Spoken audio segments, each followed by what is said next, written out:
हाँ तो मेरे प्रिय छात्रों, एक बार फिर से आपका हमारे यूट्यूब के स्टूडेंट स्टडी में आपका बहुत बहुत स्वागत है। तो मेरे प्रिय छात्रों, आज मैं आपको क्लास 12th केमिस्ट्री का जो है बच्चों चैप्टर 3 आप लोग यहाँ देख सकते हैं कि स्थिर वैद्युत विभव तथा धारिता।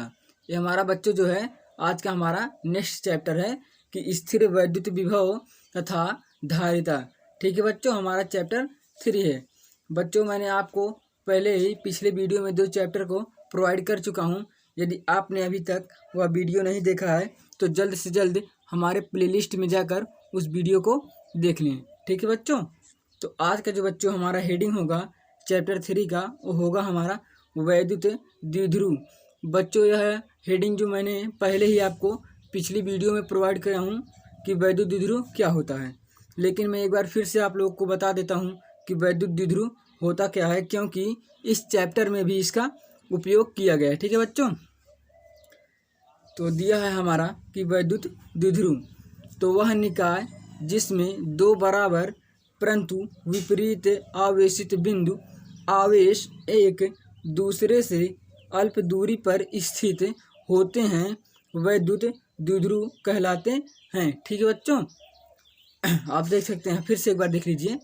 वह निकाय जिसमें 2 बराबर परंतु विपरीत आवेशित बिंदु आवेश एक दूसरे से अल्प दूरी पर स्थित होते हैं वैद्युत द्विध्रुव कहलाता है। ठीक है बच्चों, तो आप लोगों को यह समझ में आ गया होगा। तो हमारा बच्चों जो नेक्स्ट हेडिंग है वह हमारा वैद्युत विभव। ठीक है बच्चों, हमारा ये नेक्स्ट हेडिंग है कि वैद्युत विभव क्या होता है। यह चैप्टर मतलब इस चैप्टर में जितनी भी हेडिंग है वो लगभग महत्वपूर्ण ही हैं। आप लोग ध्यानपूर्वक समझने की कोशिश करें। ठीक है बच्चों, तो दिया हमारा वैद्युत विभव। तो वैद्युत विभव क्या होता है मैं आप लोगों को बताने की कोशिश करता हूँ। तो दिया है किसी धन परीक्षण आवेश को अनंत से वैद्युत क्षेत्र में किसी बिंदु तक लाने में वैद्युत बल के विरुद्ध बाह्य स्रोत द्वारा प्रति एकांक आवेश पर किए गए कार्य को उस बिंदु पर वैद्युत विभव कहते हैं।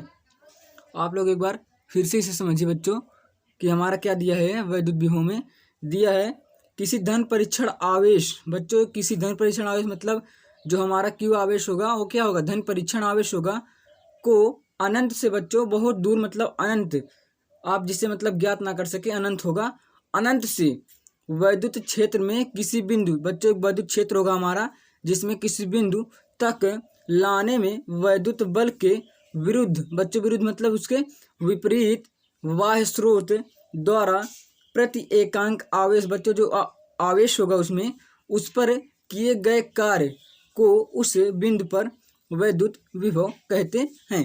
ठीक है बच्चों, तो डिफिनीशन था, अर्थात हम इसका सूत्र जो प्राप्त करेंगे वो क्या होगा हमारा, अर्थात V equal to W upon Q naught. बच्चों हमारा क्या होगा, ये हमारा धन परीक्षण आवेश हो जाएगा, W हमारा कार्य हो जाएगा और V हमारा वैद्युत विभव हो जाएगा। ठीक है बच्चों, तो बच्चों जो हमारा नेक्स्ट पॉइंट है वो हमारा दिया है कि वैद्युत विभव का मात्रक है तथा विमा। ठीक है बच्चों, तो हमारा दिया वैद्युत विभव का मात्रक तथा विमा। तो हम इसे कैसे ज्ञात करेंगे बच्चों, आप लोग यहाँ देख सकते हैं कि हमारा दिया है कि V equal to W upon Q naught से, इस सूत्र को हमने पहले ये भी प्राप्त किया है, इसी सूत्र की सहायता से हम इसका मात्रक और विमा ज्ञात करते हैं। तो हमारा दिया है कि V equal to W upon Q naught से, तो इसका विमा हो जाएगा बच्चों V इक्वल टू, यहाँ पहले बच्चों देख लीजिए मात्रक है हमारा, आगे मात्रक हो जाएगा यहाँ से V इक्वल टू डब्ल्यू से बच्चों क्या होता है, जूल हो जाएगा, और क्यू से कूलाम, इसका मात्रक क्या हो जाएगा हमारा, जूल प्रति कूलाम। या बच्चों इसका एक और होता है, वो होता है क्या, बोल्ट। आप लोग यहाँ देख सकते हैं कि इसका एक मात्रक और होता है, वो होता है बोल्ट। तो बच्चों इसका बीमा हो जाएगा कि V equal to newton metre प्रति एम्पियर सेकेंड। बच्चों जो W बराबर होता है वो होता है बच्चों बल गुणे विस्थापन। यहाँ से देखेंगे अगर तो हो जाएगा हमारा W बराबर होता है बच्चों हमारा बल गुणे विस्थापन, तो हम बल को न्यूटन लिखते हैं और विस्थापन को मीटर में लिखते हैं। और हमारा जो बच्चों क्यू नॉट होता है, हमारा क्यू बराबर क्या होता है, I इंटू टी होता है। तो आई से हमारा क्या हो जाएगा, एम्पियर हो जाएगा, और टी से हमारा हो जाएगा सेकंड। ठीक है बच्चों, यदि हम इसी के सहायता से उस सूत्र को आपको बताएं तो हमारा क्या होगा, आप लोग यहाँ देख सकते हैं दिया है हमारा कि v बराबर एफ इंटू डी अपान आई इंटू टी। मैंने आपको पहले ही यह बताया था हिंदी में, अब मैंने इससे आपको सूत्र के रूप में बता दिया हूँ कि हमारा v इक्वल टू हो जाएगा एफ इंटू डी अपान आई इंटू टी। ठीक है बच्चों, तो हमारा हो जाएगा v बराबर, बच्चों मैंने बता बल बराबर क्या होता है, अच्छा बल बराबर द्रव्यमान गुणे त्वरण होता है, और डी हमारा वैसे ही रहेगा। द्रव्यमान के बच्चों हम एम से डिनोट करते हैं और त्वरण को ए से, अपान हो जाएगा बच्चों वाई इंटू टी, जो कि हमारा क्यू बराबर था वो तो पहले से ही है। तो हमारा आगे हो जाएगा कि इसका बच्चों हमारा क्या है, द्रव्यमान का हमारा बच्चों द्रव्यमान का हो जाता है यम यल टी के पावर -2, और बच्चों जो हमारा विस्थापन है, विस्थापन को हम लेते हैं यल मतलब दूरी में लेते हैं, तो हमारा हो जाएगा यल अपान आई से बच्चों हमारा होता है ए, जो कि एम्पियर होता है, और टी से हमारा सेकंड होता है, जिसे हम कैपिटल लेटर में लिख लेते हैं यहाँ पर। ठीक है बच्चों, तो हमारा अगला जो पॉइंट होगा वो हो जाएगा कि v equal to M L square T के -3 और ए का -1, यही हमारा क्या हो जाएगा, वैद्युत विभव का विमा हो जाएगा। ठीक है बच्चों, आप लोग देख सकते हैं कि जो यम यल है यहाँ पर, जब ए यल और ए यल मिलेगा तो क्या हो जाएगा, यम यल के पावर 2 हो जाएगा, 1 और 1 घात 2 हो जाएगा। ठीक है बच्चों, फिर हमारा जो टी है, टी हमारा -2 है, ए टी ऊपर जाएगा तो माइनस में हो जाएगा, -2 और -1 -3 हो जाएगा। हमारा ए जो है यदि ऊपर ले जाएं तो क्या हो जाएगा, -1। ठीक है बच्चों, तो मैं आशा करता हूँ कोई आपको यह समझ में आया होगा। तो हमारा नेक्स्ट हेडिंग हो जाएगा कि वैद्युत विभवांतर। बच्चों बहुत ही इंपॉर्टेंट है वैद्युत विभवांतर, यह बोर्ड में कई बार पूछा गया है आप लोगों के। तो दिया है वैद्युत विभवांतर वैद्युत क्षेत्र में स्थित है। बच्चों आप लोग इसका डिफिनीशन बहुत ध्यानपूर्वक समझने की कोशिश करें। ठीक है बच्चों, कि दिया है वैद्युत क्षेत्र में स्थित किसी धन परीक्षण आवेश को किसी एक बिंदु से दूसरे बिंदु तक ले जाने में वैद्युत बल के विरुद्ध किया गया कार्य उन दोनों बिंदुओं के बीच का वैद्युत विभवांतर कहलाता है। बच्चों जो वैद्युत विभव का डिफिनीशन था इससे थोड़ा हटकर रहता है बच्चों, यह वैद्युत क्षेत्र में ही स्थित होता है, आनंद से नहीं लिया जाता है कि वैद्युत क्षेत्र में स्थित किसी एक धन परीक्षण आवेश को किसी एक बिंदु, बच्चों जो हमारा वैद्युत क्षेत्र होगा उसमें किसी एक बिंदु से दूसरे बिंदु तक, वही लिखा गया कि एक बिंदु से दूसरे बिंदु तक ले जाने में वही वैद्युत बल के विरुद्ध किया गया कार्य उन दोनों बिंदुओं के बीच का वैद्युत विभवांतर कहलाता है। तो बच्चों मैं आशा करता हूँ कि आपको यह डिफिनीशन समझ में आया होगा।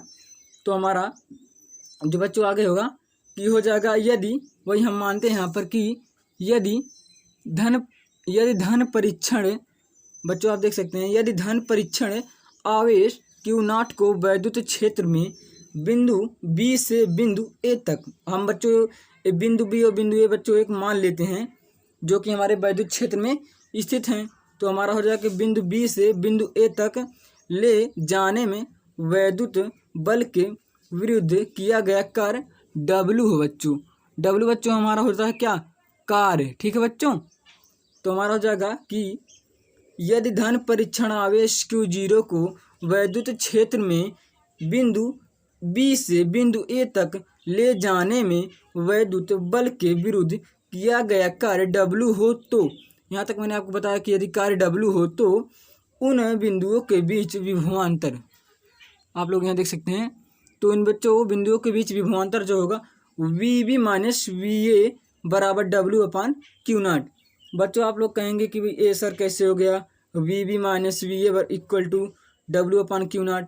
बच्चों हमारा जो होगा ये वैद्युत बल के विरुद्ध हो रहा है बच्चों, तो पहले हम VB लिखेंगे फिर माइनस VA, और बच्चों जो हमारा ये होता है W अपान Q0 ये हमारा क्या होता है माइनस में होता है, सॉरी मैंने लगाया नहीं, ध्यान नहीं दिया शायद।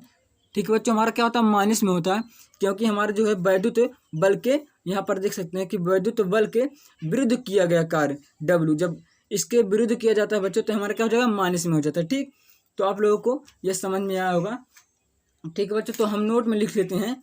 आप लोग यहाँ देख सकते हैं कि हमारा जो नोट पॉइंट में होगा, आप लोगों को मैं दिखा दे रहा हूँ यहाँ पर कि दिया है हमारा नोट, वैद्युत विभवांतर एक अदिश राशि होता है। आप लोग यहाँ देख सकते हैं कि वैद्युत विभवांतर एक अदिश राशि होता है।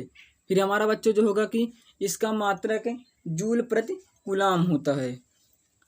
और बच्चों यहाँ एक नोट पॉइंट में यहाँ पर मैंने लिखा है कि वैद्युत विभव तथा वैद्युत विभवांतर का मात्रक तथा विमा समान होता है। बच्चों जो हमारा वैद्युत विभव था और वैद्युत विभवांतर दोनों का जो बच्चों मात्रक होगा और विमा होगा हमारा सेम होगा। आप लोग इसे समझ सकते हैं, क्योंकि बच्चों यदि हम W/Q0 का निकालेंगे तो हमारा वही आएगा, मात्रक भी हो जाएगा और बच्चों फिर बीमा भी हो जाएगा। इसलिए मैं आप लोगों को पिछले बता दिया हूँ। बच्चों हमें पूछता है बोर्ड में कभी कभी एक बोल्ट का आप लोग डिफिनीशन दीजिए, तो आप लोग क्या देंगे। बच्चों एक नंबर में आपके बोर्ड में पूछता है तो आप लोग सोचते हैं कि इसका एक बोल्ट का डिफिनीशन क्या होगा, आप लोग कन्फ्यूज रहते हैं। तो मैं आज आपका कन्फ्यूज दूर कर देता हूँ कि एक बोल्ट का डिफिनीशन क्या होगा। तो आप यहाँ देख सकते हैं कि एक जूल तथा एक कूलाम के अनुपात को एक बोल्ट कहते हैं। बहुत ही सिंपल है बच्चों, आप लोग इसे समझ सकते हैं। एक जूल तथा एक कूलाम के अनुपात को एक बोल्ट कहते हैं। जो बच्चों मैंने बताया नहीं जूल प्रति कूलाम, उसका क्या है बच्चों, मात्रक है वैद्युत विभव का। उसे हम उसका एक मात्रक और बताए हैं कि बोल्ट होता है, पीछे भी बताया। तो वही एक जूल तथा एक कूलाम के अनुपात को एक बोल्ट कहते हैं। ठीक है बच्चों। तो हमारा बच्चों यहाँ पर एक क्या बच्चों न्यूमेरिकल लिया हूँ मैंने।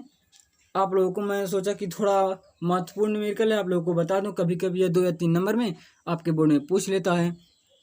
तो हमारा दिया है कि 15 × 10⁴ कूलाम आवेश को अनंत से वैद्युत क्षेत्र में एक बिंदु तक लाने में 2.25 ऊर्जा खर्च करना पड़ता है। उस बिंदु का वैद्युत विभव ज्ञात कीजिए।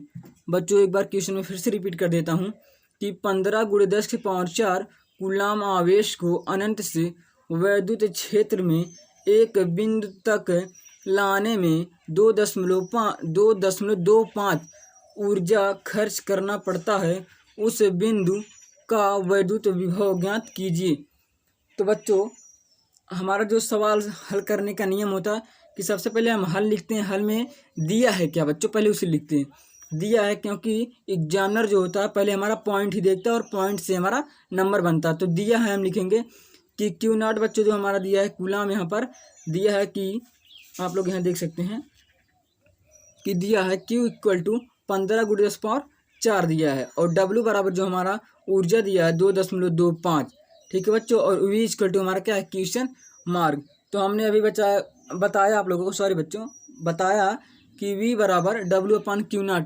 यह सूत्र आपको भी अभी पीछे ही तुरंत मिला है। इसकी सहायता से हम V का मान ज्ञात करेंगे। ठीक है बच्चों। तो देख सकते हैं आप लोग कि हो जाएगा हमारा V बराबर बच्चों W का मान कितना है 2.25 रखेंगे और Q0 का मान दिया हमारा 15 × 10⁴। ठीक है बच्चों। जब हम इसे रखेंगे तो हमारा क्या हो जाएगा 2.25 × 10⁻⁴ अपान बच्चों 15, जो 10⁴ है ऊपर जाएगा तो हमारा क्या होगा -4 आ जाएगा ना बच्चों। फिर जब इसे काटेंगे तो हमारा क्या हो जाएगा 22 है बच्चों। तो 15 से हम जब इसे डिवाइड करेंगे 15 करने 15 तो हमारा बच जाएगा 7 बचेगा शायद, तो हमारा जो है 75। फिर बच्चों जो हम 15 से 15 × 5 = 75। ठीक है बच्चों, कट जाएगा तो हमारा जो बच्चों 2 अंक पे दशमलव लग जाएगा। लेकिन जब हम 10⁴ को हम इसे हम 0 में कन्वर्ट करेंगे तो हमारा कितना आएगा 1500 वोल्ट। बच्चों हमारा क्या होगा, यही फाइनल आंसर हो जाएगा कि 1500 वोल्ट, यही हमारा फाइनल आंसर हो जाएगा। ठीक है बच्चों। तो हमारा जो बच्चों नेक्स्ट हेडिंग होगा आप लोग यहाँ देख सकते हैं कि विभव प्रवणता। ठीक है बच्चों, बहुत ही सिंपल है विभव प्रवणता। आप लोग एक बार देखेंगे तो तुरंत समझ जाएंगे कि विभव प्रवणता क्या होती है। तो हमारा हो जाएगा कि वैद्युत क्षेत्र की दिशा में, आप लोग इसे बहुत ही ध्यान से देखिए थोड़ा, वैद्युत क्षेत्र की दिशा में दूरी परिवर्तन के साथ विभव परिवर्तन की दर को विभव प्रवणता कहते हैं। बहुत ही सिंपल है बच्चों। फिर से एक बार देखिए कि वैद्युत क्षेत्र की दिशा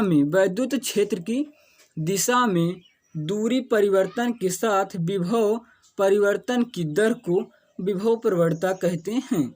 यदि हम इसे बनाएं सूत्र के दौरान तो हमारा क्या प्राप्त होगा, विभव प्रवणता बराबर बच्चों विभव में परिवर्तन अपान दूरी में परिवर्तन।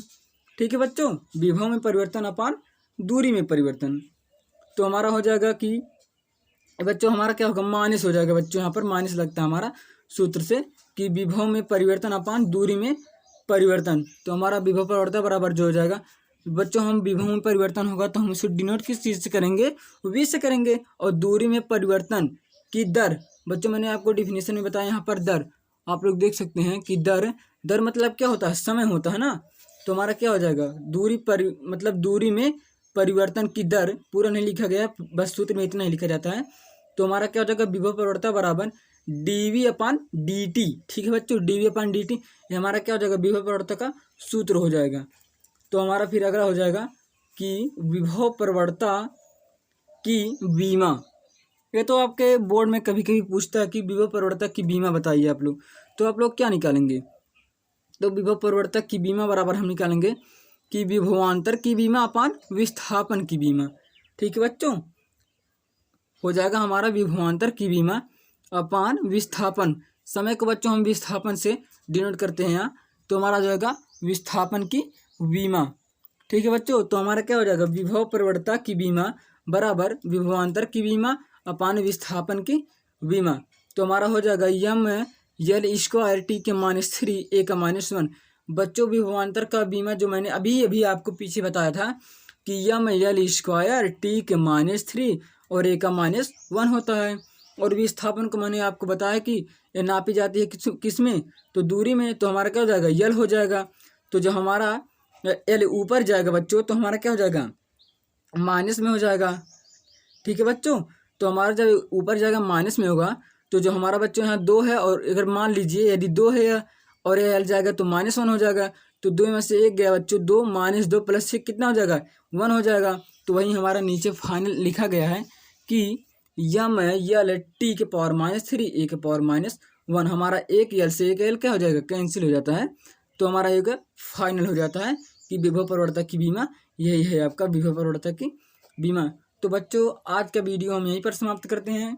यदि आपको हमारी यह वीडियो आपको अच्छी लगी हो तो हमारे चैनल को सब्सक्राइब कीजिए, लाइक कीजिए, शेयर कीजिए और कमेंट करना ना भूलें। तो बच्चों थैंक्स।